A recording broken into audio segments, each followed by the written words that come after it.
1:09 na ng madaling araw.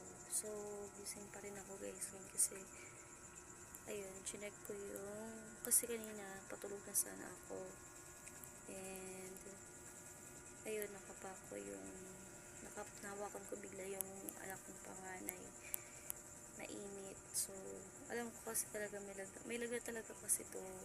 So, dinala ko siya dun kay mama para mag-focusan kasi nga hindi ko rin maasikaso ko nung may maliit pa ako. And then, after nun, dinala nila dito kanina, kagagaling lang. Tapos, yun, nakapako siya in 38.3 yung kanyang temp. Ano yun ko na lang. Pero inom ko na rin siya ng gamot kasi naubos na. So, mamonitor ko na lang siya. So, ano ko lang, update ko lang kayo later or baka bukas na guys.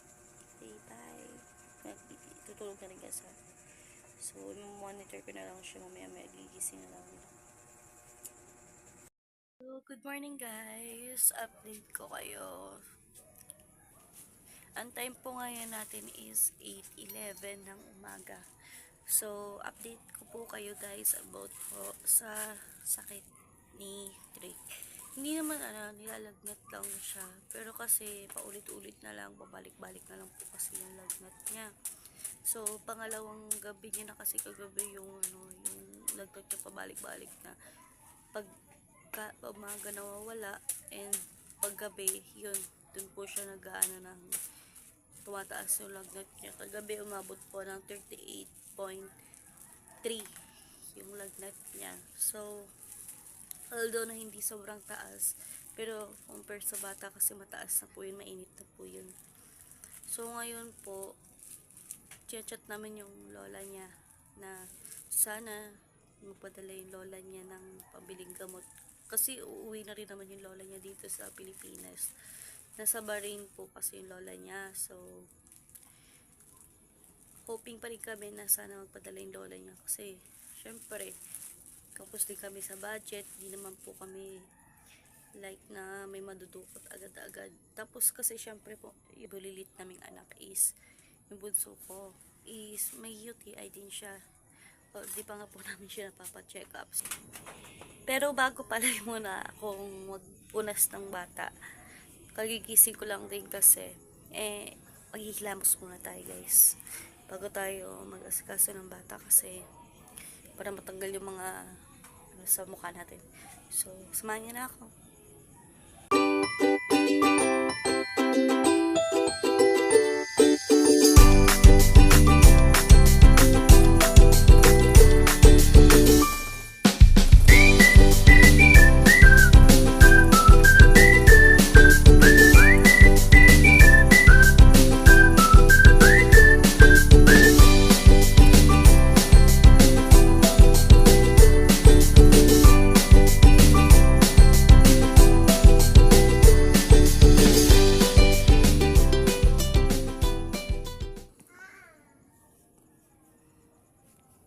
So, ngayon guys, lalabas muna ako para bumili ng almusal ng batang may sakit natin dito, ng ating patient. So, let's go. Samahan niyo na rin ako. So, lalabas na tayo guys. Bibili tayo ng almusal.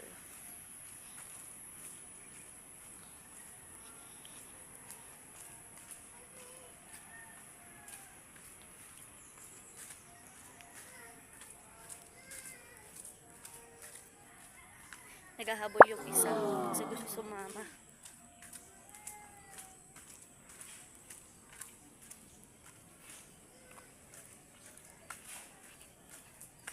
So, bili ko tayo ng Milo kasi may kape naman ako doon tsaka biscuit or tinapay nila. Pabili nga po ng Milo, isa. Isa pong Sky Flakes. Plain condensada. Kondensada po. Tsaka pong isang Ribisco na honey butter. Ano pa? Lock 26.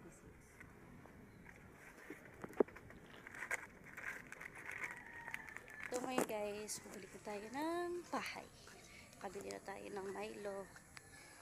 Ayan, biskuit ng dalawa. So kasi ako magkakape lang ako.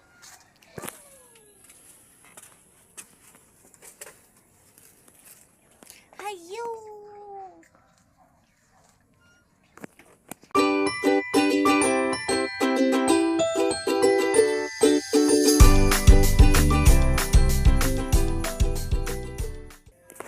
So yun guys, gagawa na tayo ng Milo ng batang to. Yan. So bibigay na natin siya.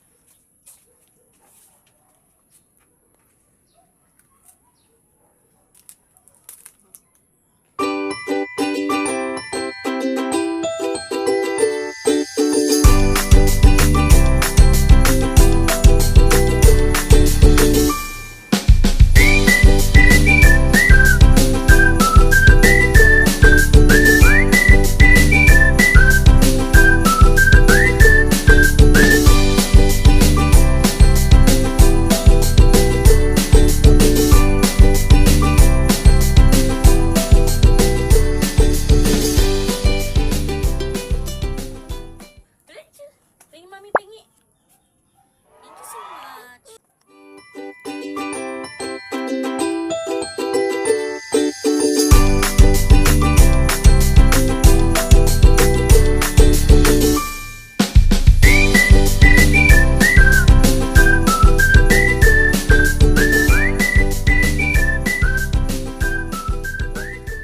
So, hi guys. So, ayan.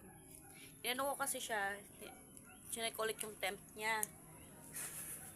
Chinek ulit yung temp niya. Ay yung maga. So, ang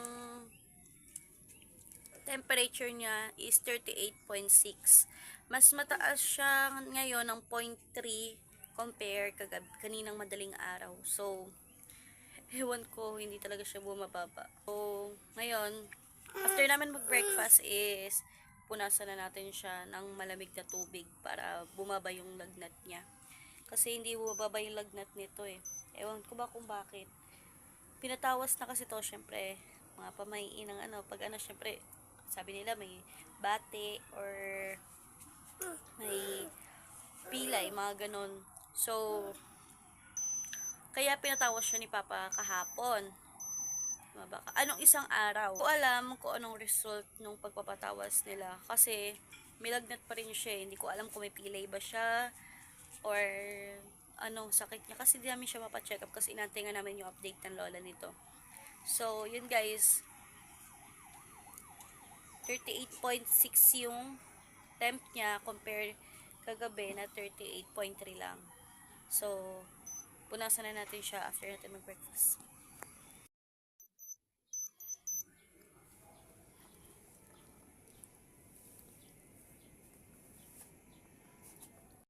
Ngayon, papainumin na natin siya guys muna ng gamot.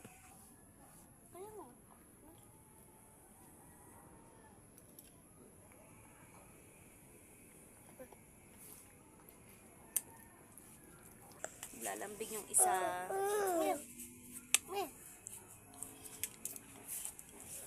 Naglalambing ang dudong.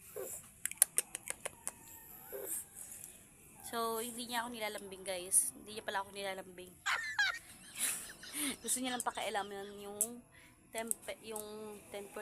pang temperature. Ay nako, is Gabriel. May UTI to guys, pero ngayon, sa awa ng Diyos, thank you Lord. Gumalik na yung UTI niya nang walang check up yun guys. Ano yun? Ano lang? Ginagawa ko lang guys is pinapainom ko siya ng more on water. Iniiwas ko siya sa matatamis, maaalat, tsaka pinainom ko siya kasi nag-search din ako sa YouTube. Pwede sa bata is yung pineapple. I'm not sure if yun ang nakapagpagaling sa kanya talaga. And also, ang inano ko kasi home remedies lang siya guys. Hindi ko talaga siya napacheck up guys. Ang ginawa ko lang dito kasi iyak siya ng iyak pag gabi, lalo na pag gabi guys, madaling araw. Syempre, yan yung time ng ihi yung bata. Kaya nagigising siya ng madaling araw guys, as in hanggang alas 2 alas 3 ata ako gising. Kaya ang ginawa namin, nag-search ako sa YouTube. Sabi dun sa YouTube is painumin ng ang bata ng maroon water and buko juice. Yun, alam naman natin lahat yan guys na buko juice is one of the home remedies pag may UTI. Yun talagang iniinom pag may UTI. Maraming ang daming tawag doon? Nakalimutan ko na. Yung maraming benefits yung po na iba pang benefits ng buko, pero sabi nila maraming benefits yung buko. So isa na doon is yung pag may UTI ka, yun na talagang iniinom. Kahit naman ako, mas gusto ko pang uminom ng buko kaysa nga naman uminom ng gamot. Alam niyo yun. Tsaka yun, ang pinainom ko kasi dito sa anak kong bunso is buko, sambong, kung alam niyo yung sambong, yun. Kung marami nakakalat na sambong dyan sa paligid nyo, ay mga mamshi, huwag nyo nang kalampasin, uminom kayo lagi nun. Kasi lalo na pag may UTI po kayo, maglaga lang kayo ng sambong. Yun, isa yun sa pinainom ko sa anak ko is sambong. And next is, ang sunod kong pinainom sa kanya is yung pineapple juice. Yun. After ko nun siya painumin ng pineapple juice, ayun, kinagabihan, nagiging okay na siya, nakakatulog na siya ng mahimbing.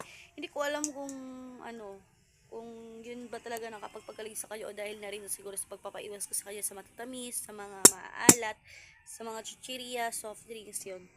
Kahit kami guys, is umiiwas na rin kami sa mga matatamis, maalat, too much sweet, too much na salty. Umiiwas na rin kami sa mga soft drinks, yung mga ganon. Yung mga tawag doon, yung mga tinitimplang juice, ganon, umiiwas na kami doon. Kasi mahilig kami nung araw guys. Mahilig kami na mag soft drinks, maalat, matatamis, soft, yung mga ganyan, mga juice. Mahilig kami sa ganon. So, yun guys, na siya. Na, ayun, kaya siguro nagka-UTI din tong batang maliit na to kasi gawa nga rin ng kakaganon namin. So, ekis na kami dun. So, ngayon, hindi na kami masyado kumakain na matatamis. Although kumakain na matamis, pero hindi sobra. Tapos, hindi na rin kami mahilig mag-chichirya dito. Kasi, once na nag-chichirya kami guys, hihingi yung maliit. Kaya, hindi na kami kumakain ng ganon. Sa aking panganay. Na, ayun, nilalagnat pa rin 38.9 yung temperature niya, na kagabi lang is 38.3 lang. Kanina madaling araw, mga 1. So, ngayon, naku guys, ang hirap. Pagkagaling kung kailan naman gumaling yung isa, siya ka naman nilagnat yung panganay. Kasi makulit din to guys kung saan sa kasi yung sumusuot. Saan sa kasi pumupunta. So, na natin siya guys. Pupunasan na natin siya. Kasi tapos na kami mag-breakfast. So, samahan nyo na ako.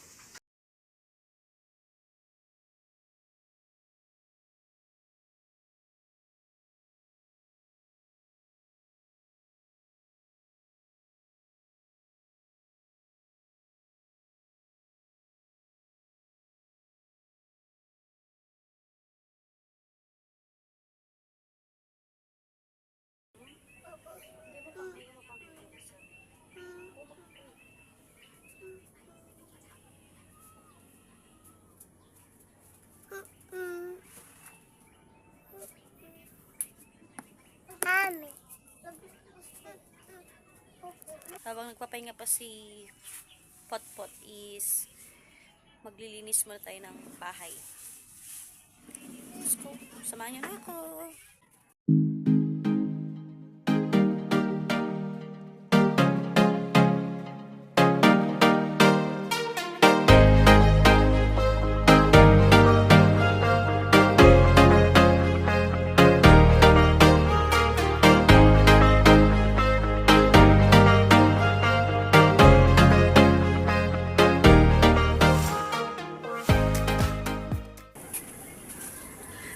what I found, guys. Nakakita ko pang cards.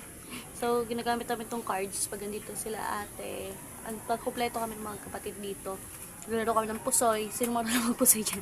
Charot. So, pagpatuloy na natin yung ating paglilinis.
Date tayo guys ng temperature niya. Bumaba na siya, 38.3 na lang. Hindi tulad kanina na 38.9. So, yun. Update ko na rin kayo mamaya if pag bumaba pa yung lagnat niya. Pag-pray nyo na rin siya po, guys. Thank you. Guys, so, ngayon is food. Nagdala si Papa ng spaghetti and silog para dito sa may sakit na bata. So, papakainin na natin sila. Ito yung food niya, guys. Yan. Silog. Silog. Ah, hindi ito to chicken silog. Pork silog ata to eh. Oo nga, pork silog. O, kain ka na. Batang may sakit. Ito yung spaghetti. Nadala ni Papa. And bumili rin sila ng pork silog.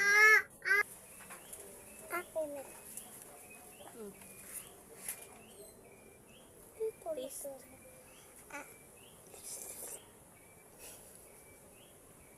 Tako.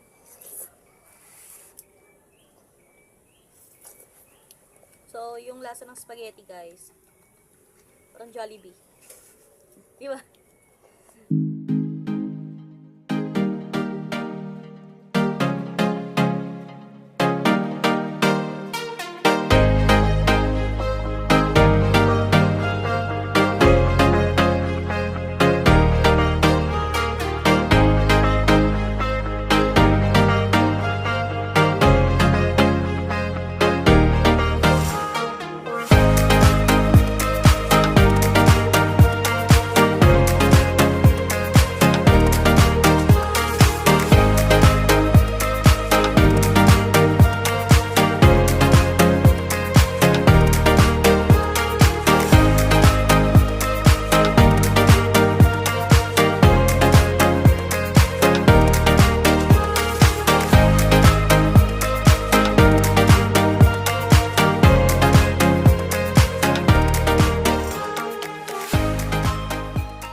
So, yun guys. Tapos na tayo maglinis sa labas ng magwalis pala.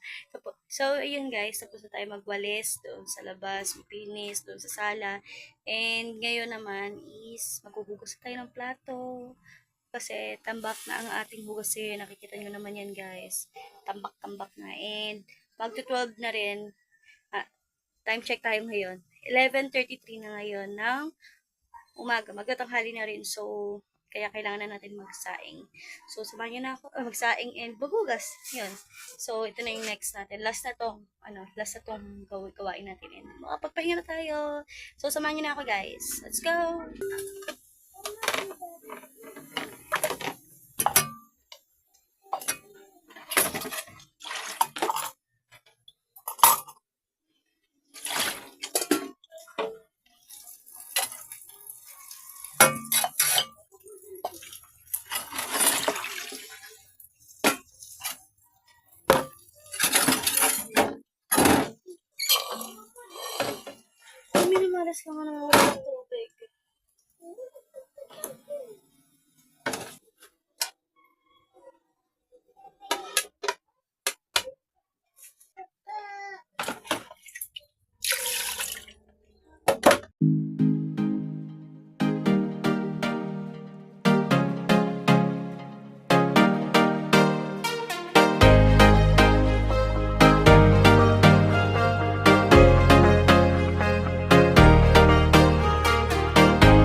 yun guys, tapos na tayo magsaing, pero hindi pa tayo tapos maghugas ng plato kasi simulan na sana ako maghugas kanina. Ang kaso, walang tubig guys.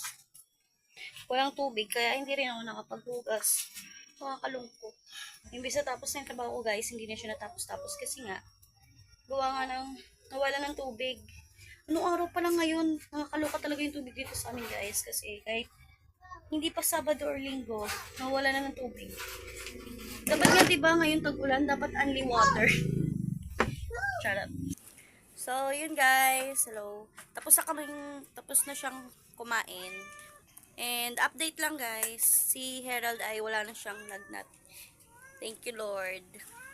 Ayun, bumaba na yung kanyang lagnat. Hindi na tulad kanina na malapit na sa 39 yung temperature niya. Pero ngayon is okay na. Bumaba na yung lagnat niya, nawala na siya. Thank you Lord. Thank you Lord talaga. So, tapos na rin siya kumain. And mamaya-maya, mga oras ko ba siya pinainom ng gamot? 9, 10, 11, 12, 1, 2, 3. Mamayang 3 p.m. is inom na siya ng gamot. Tuloy pa rin ang inom natin ng gamot hanggang sa tuluyan nang mawala yung kanyang lagnat. So, hanggang dito na lang tayo for today's video guys. Thank you for watching and please don't forget to like, share, subscribe to my YouTube channel and don't forget to click the notification bell below and mag-comment lang po kayo for another content. Bye-bye!